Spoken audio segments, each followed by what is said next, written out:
সকলোৰে কালি দেওবাৰটো কেনেকুৱা গ'ল? মোৰ কিন্তু ভালেই গ'ল দেই। ঘৰৰ কাষত থকা খুৰীহঁতৰ বিষ্ণু পূজা আছিল।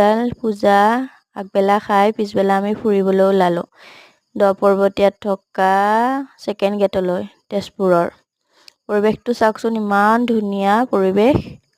তাত বাৰু বেছি মানুহ দুনুহ নাযায়, ভাল লাগে, গৈ ভাল লাগে কিন্তু দেই। মন্দিৰ এভাগ আছে। এইয়া ছোৱালী, মই মন্দিৰটোলৈ উঠি গৈছোঁ।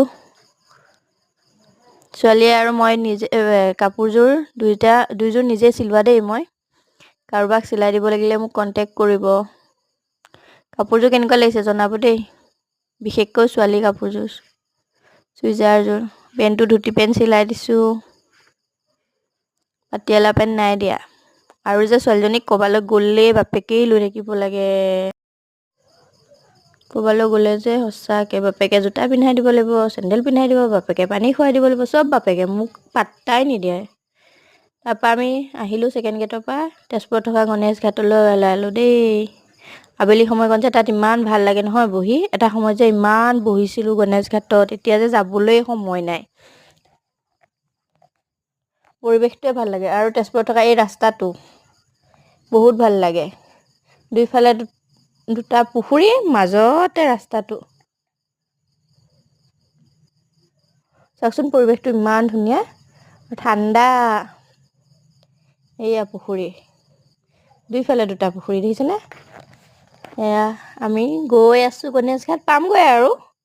এয়া গভৰ্ণমেণ্ট বইজ, তাৰপাছত এয়া চিত্ৰলেখা উদ্যান, তাৰ পাছতহে গণেশ ঘাট। এয়া আমি গণেশ ঘাটলৈ নামি আহিলোঁ, পাই গ'লোঁ গণেশ মন্দিৰ। এয়া গণেশ মন্দিৰ।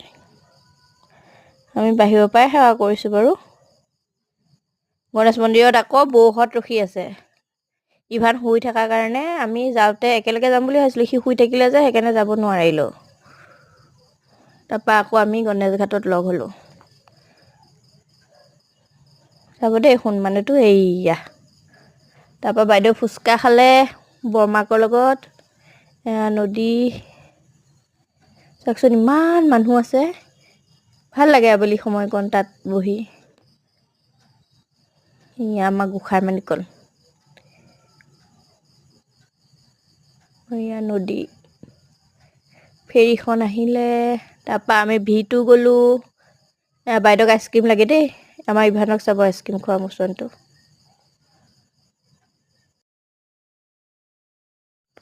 বাইকে আইচক্ৰীম খাইছে কাৰণে ভায়েককো লাগে, দেখিছেনে? লগাই দিওঁতে মুখখন কেনেকুৱা কৰিছে। আহি V2 পালোঁ। চাওকচোন।